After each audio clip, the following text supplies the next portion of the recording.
Good morning, students. So today you're going to see about a story from your supplementary reader, The Summer of a Beautiful White Horse, written by William Saroyan. So the story revolves around two Armenian boys. Their name was Aram and Murad, who belonged to the Garoglanian family. It was a tribe, Armenian tribe, is known for their honesty. And the story revolves under these boys and a beautiful white horse. So before going into the story, we'll see a small introduction about the author. So the story, The Summer of the Beautiful White Horse, it was written by William Saroyan. And William Saroyan, he was an American novelist, he was a playwright and a short story writer. So he was born on 31st August 1908, and he was awarded the Pulitzer Prize for Drama in 1940, and in 1943 he won the Academy Award for Best Story for the film The Human Comedy. So when the studio rejected his original 240-page treatment, he turned it to a novel, The Human Comedy, and he was awarded the best story for that. So he died on 18 May 1981 in California, United States. So now we'll move on to the lines. One day back there in the good old days, when I was 9 and the world was full of every imaginable kind of magnificence, and life was still a delightful and mysterious dream, my cousin Murad, who was considered crazy by everybody who knew him except me, came to my house at 4 in the morning and woke me up by tapping on the window of my room. Aram, he said. I jumped out of bed and looked out of the window. I couldn't believe what I saw. It wasn't morning yet, but it was summer, and with daybreak, not many minutes round the corner of the world, it was light enough for me to know I wasn't dreaming. So here magnificent means extremely beautiful and daybreak means dawn. So here on one day a 9-year-old Aram, he was asleep and he was in a world of extremely beautiful imagination. So he was dreaming. So his life was very pleasant and it was very kind, it was beautiful, and he was having a mysterious dream. And at that time his cousin Murad, he showed up on the window of his room at 4 o'clock in the morning. So he called Aram, and this person, he jumped out of his bed and he still couldn't believe what he saw out of the window. So his cousin, he had brought something to show Aram. So it was dawn in the morning, and there was enough light to see outside. So he got assured that he wasn't dreaming. My cousin Murad was sitting on a beautiful white horse. I struck my head out of the window and rubbed my eyes. Yes, he said in Armenian. It's a horse. You are not dreaming. Make it quick if you want to ride. I knew my cousin Murad enjoyed being alive more than anybody else who had ever fallen into the world by mistake, but this was more than ever I could believe. In the first place, my earliest memories had been memories of horses, and my first longings had been longings to ride. This was the wonderful part. Armenian means the official language of Armenia branch, and longing means aching desire. So here Murad was sitting on the white horse, and Aram, he rubbed his eyes and he wasn't able to believe what he was seeing, and he struck out of his head out of the window, and his cousin, he assured him that it was not a dream, and he asked him if he wanted a ride, he must make it quick.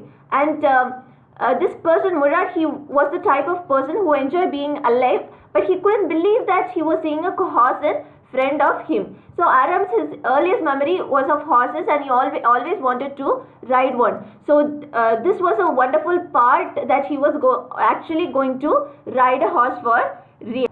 In the second place, we were poor. This was the part that wouldn't permit me to believe what I saw. We were poor. We had no money. Our whole tribe was poverty-stricken.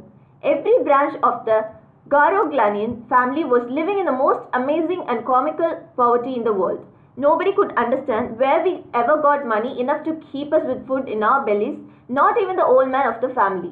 Most important of all, though we were famous for our honesty, we had been famous of our honesty for something like 11 centuries, even when we had been the wealthiest family in what we liked to think was the world. We were proud first, honest next, and after that we believed in right and wrong. None of us would take advantage of anybody in the world, let alone steal. So here comical means funny, and Garoglanian means an American name of our Armenian tribe. So here in this paragraph, Aram's family, it was very poor and they had no money. So it was very difficult for him to believe what he saw outside his house. And he belonged to a Armenian tribe which is Garoglanian. So it was strictly and funnily very much in poverty, and they didn't even know how they managed to get food for themselves every day. So although his tribe was very poor, they were known for their honesty for 11 countries. So they were very honest, they were very proud, and always believed in right and wrong. So no one from their family would ever steal anything or would take advantage of anyone in the world. Consequently, even though I could see the horse so magnificent, even though I could smell it so lovely, even though I could hear it breathing so exciting, I couldn't believe the horse had anything to do with my cousin Murad, or with me, or with any of our other members of our family, asleep or awake, because I knew my cousin Murad couldn't have brought the horse, and if he couldn't have brought, it must have stolen it, and I refused to believe he had stolen it. No member of the Garoglanian family could be a thief. I stared first at my cousin and then at the horse. There was a pious stillness and humor in each of them, which one on the other hand delighted me and on the other frightened me. Here consequently means as a result, and pious means religious. So now Aram, he was very excited that he was seeing a horse, and that was so pleasant and beautiful. So he could smell it, he could hear it breathing, and he still couldn't believe that his cousin or anyone in the family could afford a horse.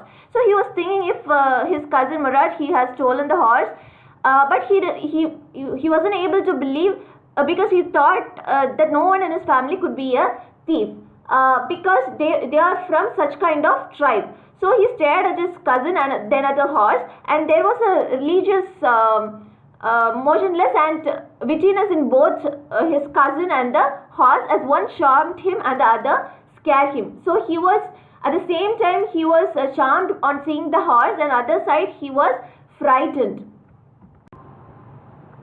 Murad, I said, where did you steal this horse? Leap out of the window, he said, if you want to ride. It was true then. He had stolen the horse.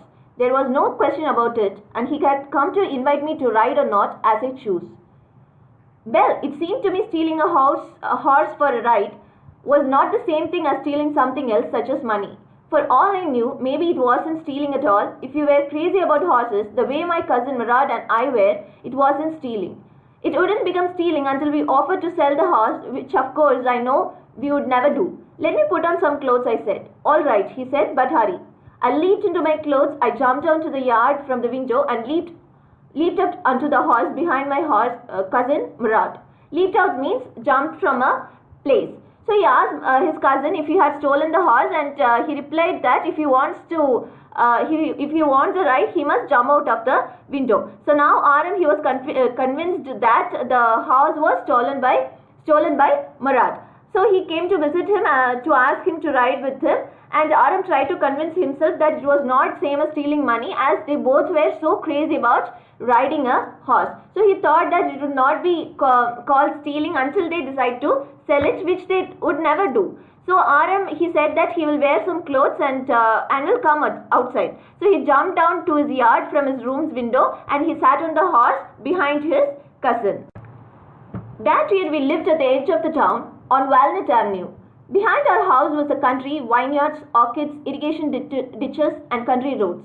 In less than 3 minutes we were on Olive Avenue, and then the horse began to trot. The air was new and lovely to breathe. The feel of the horse running was wonderful. My cousin Murad, who was considered one of the craziest members of our family, he began to sing. He began to roar. Every family has a crazy streak in it somewhere, and my cousin Murad was considered the natural descendant of the crazy streak in our tribe. Before him was our uncle Khosrow, an enormous man with a powerful head of black hair and the largest moustache in San Joaquin Valley too, a man so furious in temper, so irritable, so impatient that he stopped anyone from talking by roaring. It is no harm, pay no attention to it. So here vineyard means a plantation of grapevines used in winemaking, and orchid means a piece of land of plantation of fruits, and irrigation ditches means a man-made channel. It used to deliver water to homes or industries or any other uses. And short means proceed with something, and descended means a system that develops from a earlier simple version. And streak means race, enormous means huge, and San Joaquin Valley is one of the long interior valleys of California. So here in this paragraph, RM, he lived at the edge of the town on Walnut Avenue, and there were orchards, vineyards, irrigation ditches, and country roads behind his house. So they were on Olive Avenue within 3 minutes, and the horse he started to proceed. So the air felt very new and it was lovely to breathe, and RM felt very happy and wonderful sitting on the horse which was running around. And his cousin, he started singing very loudly, who was considered one of the craziest members of the family. So there is already another one crazy person in every family like Murat, and Murat, he was one of the natural descendant of a crazy race on their tribe. So before Murat there was a person, his uncle Khosrow. He was one huge man with black hair, and he has the largest mustache in the valley, and he had an energetic temper, and he was a very impatient person, which was very irritating to others. So he used to make anyone stop talking by roaring and say it's no harm, pay no attention to it.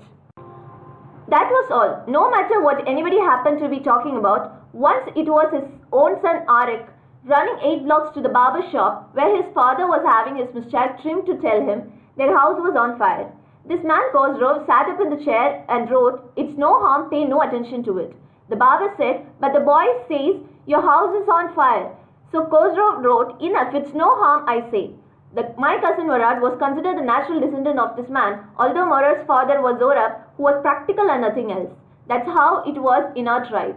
A man could be the father of his son's flesh, but that did not mean that he was also the father of his spirit. The distribution of the various kinds of spirit of our tribe had been from the beginning capricious and vagrant.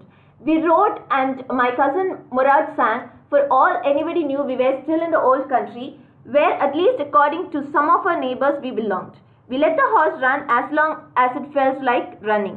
Here capricious means inconsistent change of mood, and vagrant means a person without a settled home or work. So here Uncle Khosrow, he was always this rigid, and no matter what happened, who happened to be talking about in front of him. So once his own son named Arab, he came running to him when he was getting his mustache trimmed at the barber shop. So he told him that the house was on fire, to which he roared and said the same dialogue, that it was no harm, leave it just like that. So the barber, he was surprised, and he tried to talk to him about the fire, but as usual Khosrow, he wrote again, and he did not pay attention to it. So this person, the cousin of Aram, Murat, he was considered to be a natural descendant of this man, but he was not his son. So his father was Zorab. He was a very practical person. So Aram, he was saying that a child could look like his father, but that doesn't mean he gets his nature and attitude just as the same. So there are different kinds of people in their tribes, moody and without any settled work or home. And now presently they were still riding on the horse, and his cousin was still singing loudly. And they were still in the countryside where according to their neighbors they belonged to. At last my cousin Murat said, "Get down, I want to ride alone." "Will you let me ride alone?" I asked. "That is up to the horse," my cousin said. "Get down." "The horse will let me ride," I said. "We shall see," he said. "Don't forget that I have a way with the horse." "Well," I said, "anyway you have with the horse, I have also. For the sake of your safety," he said, "let us hope so. Get down." "All right," I said, "but remember, you have got to let me try to ride alone." I got down, and my cousin kicked his heels into the house and shouted, "Vasri, run!" The horse stood on his hind legs, snorted, and burst into a flurry of speed. That was the loveliest thing I had ever seen. My cousin Murat raced the horse across a field of dry grass to the irrigation ditch, crossed the ditch on the horse, and 5 minutes later returned dripping wet. So here Vasri means a name, and fury means anger. So here now his cousin, he asked him to get down, as he wanted to ride along. So Aram, he asked if he could also ride the horse alone, and he said that it's up to the horse. If you want to ride, if the horse wants to ride you along, and ask him to get down again and again. So Aram, he tried to convince him that the horse would let him ride, to which Murat said that we shall see, and he told Aram that he had a way with the horse, And Aram now told that he had it too. And now Murad told him to get down and said it is for his own safety, and he said, let us hope so. And Aram now he got down while telling him that he will ride the horse alone. And now his cousin Murad, he kicked his heels to the horse and he shouted, run to him. The horse, he stood on his hind legs and breathed out and started running in a very speed manner. So Murad, he raced the horse across a field of dry grass and irrigation ditches, and it was a beautiful sight for Aram to see. And when they arrived 5 minutes later, they were totally wet.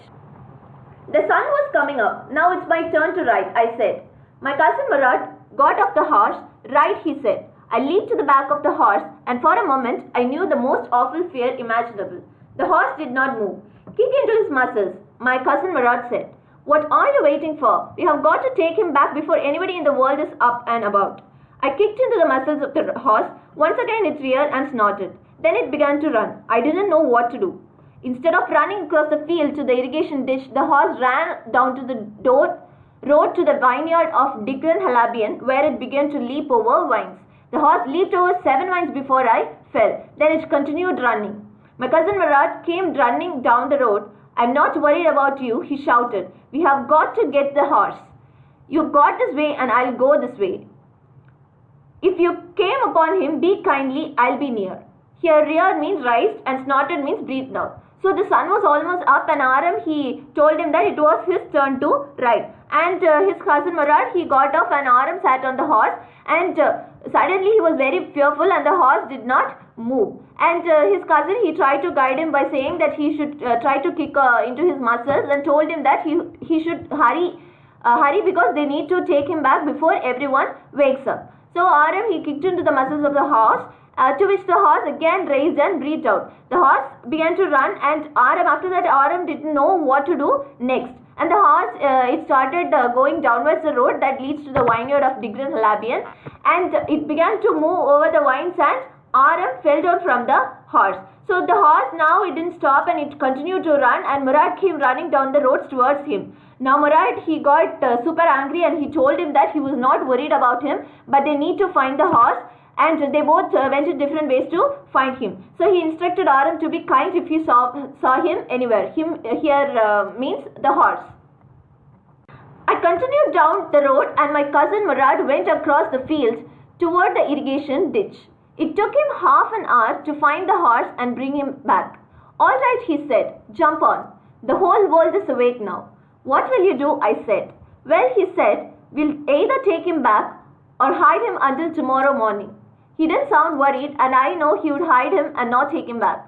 Not for a while at any rate. Where will he hide him? I said. I know a place, he said. How long ago did you steal this horse? I said.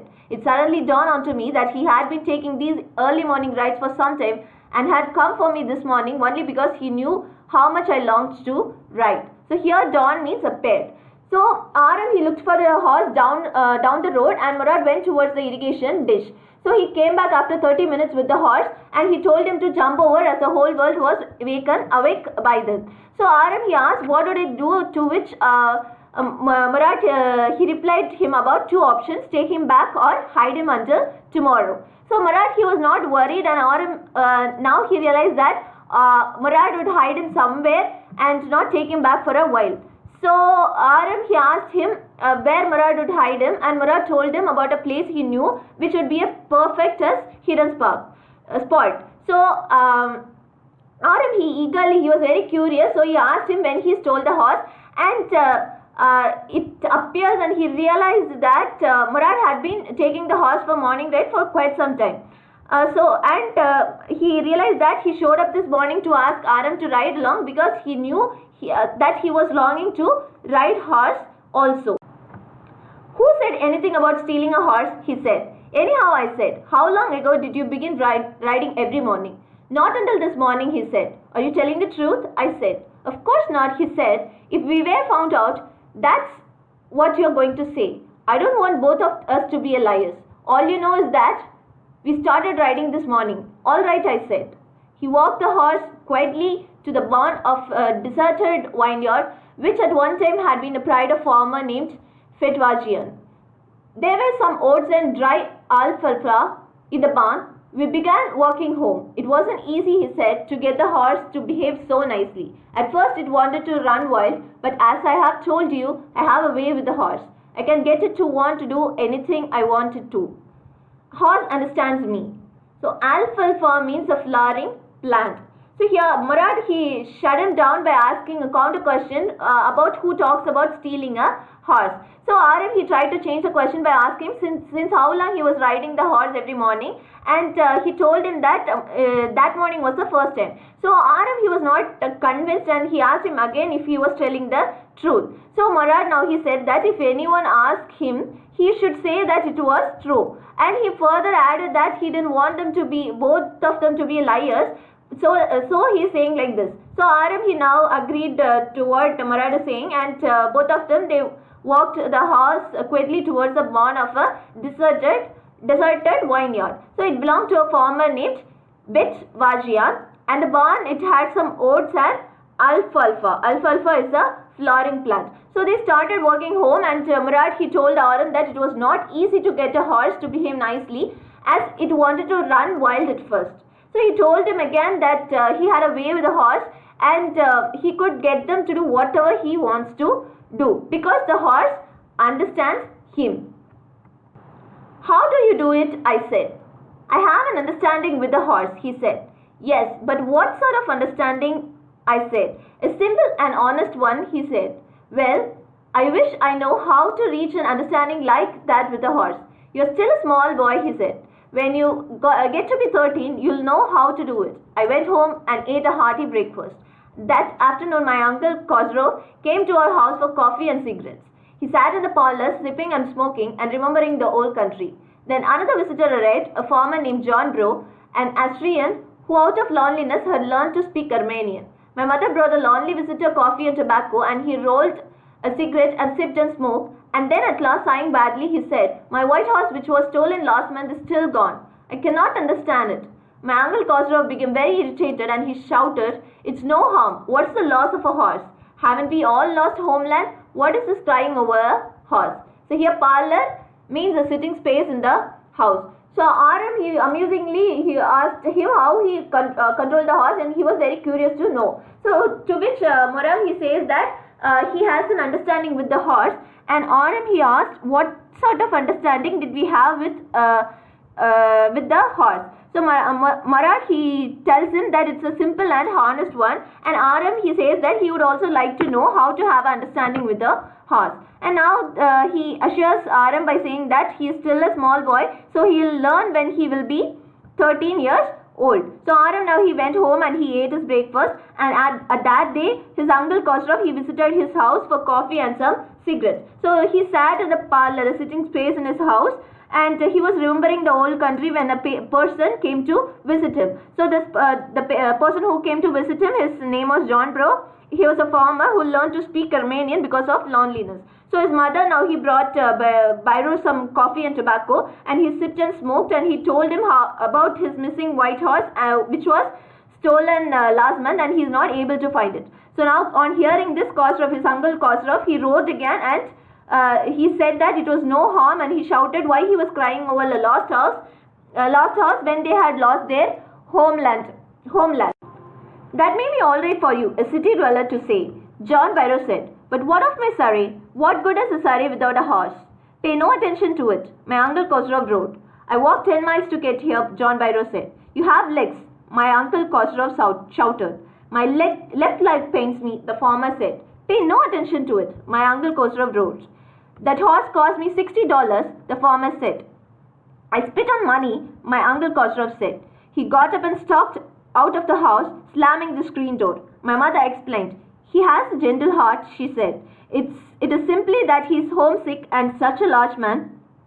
The farmer went away, and I ran over to my cousin Murad's house. He was sitting under a peach tree, trying to repair the hurt wing of a young robin which could not fly. He was talking to the bird.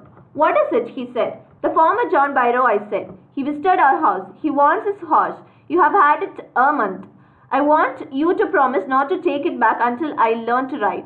So here, city dweller means a person who lives in a city. Surrey means a country in southeast England. So now this person, this farmer John, he replied to Khosrow that he would not bother as he lives in a city, but his country was of no good without his horse. And Khosrow, he shouts back that he must not pay any attention to it. And John, he tells him that he walked down 10 miles to come here without the horse. And for that also Khosrow, he shouts that he has legs to which he has legs. For that John, he says that his left hurt is hurting because of walking, and Khosrow again he tries to shut him down by saying that he should not pay any attention to that. So now John shares that his horse cost him $60, and to which again Khosrow, he says that he would spit on the money, after which John got up very angry and he went away slamming the door. It will take you a year to learn to ride, my cousin Murad said. We could keep the horse a year, I said. My cousin Murad leaped to his feet. What? He roared. Are you inviting a member of Garoglanian family to steal? The horse must go back to its true owner. When? I said. In 6 months at the latest, he said. He threw the bird into the air, and the bird tried hard, almost fell twice, but at last flew away high and straight. Early every morning for 2 weeks, my cousin Murad and I took the horse out of the barn of a deserted vineyard where we were hiding it and rode it. And every morning the horse, when it was my turn to ride along, leaped over grapevines and small trees and threw me and ran away. Nevertheless, I hope in time to learn the ride the way my cousin Murad rode. On morning on the way to Fitwajian's deserted vineyard, we ran into the farmer John Byrow, who was on his way to town. Let me do the talking, my cousin Murad said. I have a way with farmers. So here Murad, he told Aram that it will take a whole year to learn to ride a horse, and Aram said that they could keep him for a year then. So Murad stood up on his feet and he shouted at him about encouraging him to be a thief in spite of being a member of Garoglanian family. So he declared that he was saying that the horse should go back to his true owner, and Aram, he asked when would they have to return the horse, and for that Murad, he says that in 6 months. So now he threw the bird into the air and it almost fell twice, but at last it flew away to the sky. For the first next 2 weeks, they both would take the horse out of the barn and they started riding it. But every morning the horse would throw Aram and it will run away whenever he tried to ride it. But Aram, he still hoped that he would learn to ride it in a way his cousin did. So once on the way to the deserted vineyard to hide the horse again, they met the farmer John Byrow, who was on his way to town. So Murad, now he insisted on talking to him, as he had a way to how to talk with farmers. Good morning, John Byrow, my cousin Murad said to the farmer. The farmer studied the horse eagerly. Good morning, son of my friends, he said. What is the name of your horse? My heart, my cousin Murad said in Armenian. A lovely name, John Byrow said, for a lovely horse. I could swear it is the horse that was stolen from me many weeks ago. May I look into his mouth? Of course, Murad said. The farmer looked into the mouth of the horse. Tooth for tooth, he said. I would swear that it's my horse if I didn't know your parents. The fame of your family for honesty is well known to me. Yet the horse is the twin of my horse. A suspicious man would believe his eyes instead of his heart. Good day, my young friends. So here, Murad, he wished him good morning, and Byrow saw the horse very carefully. So now, Byrow also wished him back, and he asked the name of the horse, and Murad said that, my heart, in Armenian language. So now, Byrow, he complimented that it was a very lovely name for a lovely horse, and he was swore that it was his horse that was stolen weeks ago. And he asked if he could look into his mouth, and after looking from the tooth to tooth, it said that it was his horse. And he was saying that if he didn't know his parents, he would have said that it was his horse. And he said the horse was the twin of his horse, and further said that he knew his family is all for his honesty, but the horse just looks like the one he had lost before. So a man who is suspicious would easily believe his eyes and not his heart. But this person, he believed the persons, and they wished the young children, and he went away. Good day, John Byrow, my cousin Murad said. Early the following morning, we took the horse to John Byrow's vineyard and put it in the barn. The dogs followed us around without making a sound. The dogs, I whispered to cousin Murad. I thought they would bark. They would at somebody else, he said. I have a way with dogs. My cousin Murad put his arms around the horse, pressed his nose into the horse's nose, patted it, and then we went away. That afternoon, John Barrow came to our house in his surrey and showed my mother the horse that had been stolen and ridden. I do not know what to think, he said.